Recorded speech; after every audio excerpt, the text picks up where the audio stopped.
நான் வடிவேல் கிட்ட ஒரு படத்தில் சொல்லுவேன், உனக்கு சோத்த போட்டு உன்னை சோத்த போட்டு கார்ல ஏத்திட்டு வந்ததுக்கு உன்னால என்ன செய்ய முடியுமோ அதை செஞ்சுட்டேன். வெற்றிவேல் சக்திவேல்னு ஒரு படம் நினைக்கிறேன்.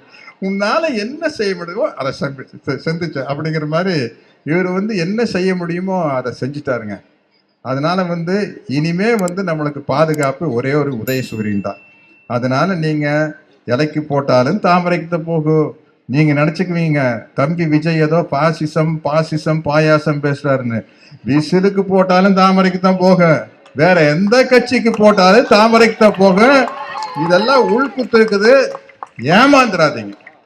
ஏமாந்துராதீங்க. நடிகர்கள் மேடைக்கு வந்தா ஈஸியா கைதட்டல் வாங்கலாம். கொள்கையை பேச வேண்டாம், கோட்பாட்டை பேச வேண்டாம், எதிர்கால திட்டங்களை பத்தி பேச வேண்டாம். சும்மா மேடையில என்னம்மா கண்ணு அப்படின்னா எனக்கே கைதட்டுறீங்களே. அப்ப அவருக்கு விஜய் என்ன இருந்தாலும் நம்மளோட பெரிய டாப் ஸ்டாருங்க. அவரு நம்ம இது இத்தனோண்டு சம்பளம் வாங்குற அவர் ஏதோ ரேஞ்சில் இருக்கிறாரு இல்லையா. அப்புறம் அவருக்கு எவ்வளவு கூட்டம் வரும் இல்லைங்களா. அது என்ன பிரச்சனைன்னா உங்களுக்கு சினிமா பத்தி தெரியாது. நாங்க சில சமயத்தில் ஒரு படம் போய் ஒரு கிராமத்துல 2 மாசம் எடுப்போம். முதல் நாள் இந்த மாதிரி தும்முன்னு கூட்டம் இருக்கு அப்படிம்பாங்க. அடுத்த நாள் பார்த்தா இதுல பாதி ஆயிரு, அப்புறம் பார்த்தா கால்வாசி ஆயிரு, அப்புறம் பார்த்தா 10 பேரும் கூட இருக்க மாட்டாங்க. நீங்க டெய்லி போய் பாருங்க. இல்ல அமைதிப்படை ஷூட்டிங் பொள்ளாச்சியில் எடுக்கல 2 மாசங்க. காரு தங்கி இருக்கிற ஹோட்டல்ல இருந்து காருக்கே வர முடியாது, அடிச்சு புடிச்சு அப்படி இருந்து நிலைமை போக காலையில எழுந்திரிச்சு எழுத்த அப்படி பொள்ளாச்சி சந்தையில நானி மனுவண்ணம் போய் அங்க ஒரு கடை இருக்கு, சூப்பரா இருக்கு. இட்லி காலங்காத்தால் நல்லா நாட்டுக்கோழி குழம்பெல்லாம் அதையெல்லாம் வாங்கி சாப்பிட்டு நல்லா ஒரு டீயை குடிச்சிட்டு போற நிலைமைக்கு ஆள் பாய் போச்சு. சத்யராஜ் அதான் அங்க உட்காந்து மணிவண்ணன் சார் நல்லா இருக்குதுங்களா சார்?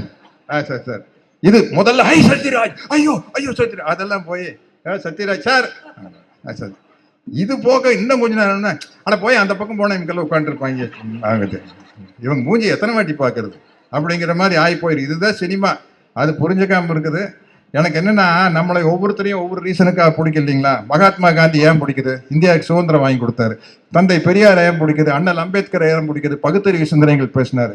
தம்பி விஜய் ஏன் பிடிக்குது? அவர் சூப்பரா நடிக்கிறாரு, சூப்பரா டான்ஸ் ஆடுறாரு, சூப்பரா ஃபைட் பண்றாரு, அழகா இருக்கிறாரு. அப்ப நம்ம எல்லாம் என்ன பண்ணோம்?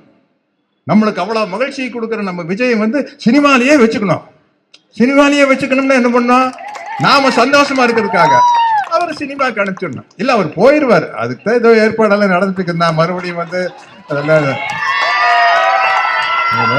நானும் விஜயோடைய படத்தை ரசிக்கிறவனுங்கிற முறையில் என் பேர பசங்களோட மறுபடியும் கில்லியும் கூட பார்த்தேன். உங்களுடைய அடுத்த படத்திற்காக காத்துக்கிட்டு இருக்கிறேங்க. விஜய் அடிச்சு தூள் பண்ணிடுவோம், ஓகேங்களா? நாங்க ஆட்சியெல்லாம் நாங்க பாத்துக்கிறோம். எங்களுக்கு சூப்பர் தலைவர் ஸ்டாலின் நிற்கிறாரு, அவர் பாத்துக்குவாரு. டெல்லி எடுத்து கெத்தா நிற்பாரு. அப்படி சுண்டுதான் கவர்னரா இருந்தாலும் சரி, பிரைம் மினிஸ்டரா இருந்தாலும் சரி, அதுதான் ஸ்டாலின். அதனால நாங்க இதை பாத்துக்கிறோம். நல்ல நல்ல படம் கொடுங்க, எனக்கு ரொம்ப பிடிங்க.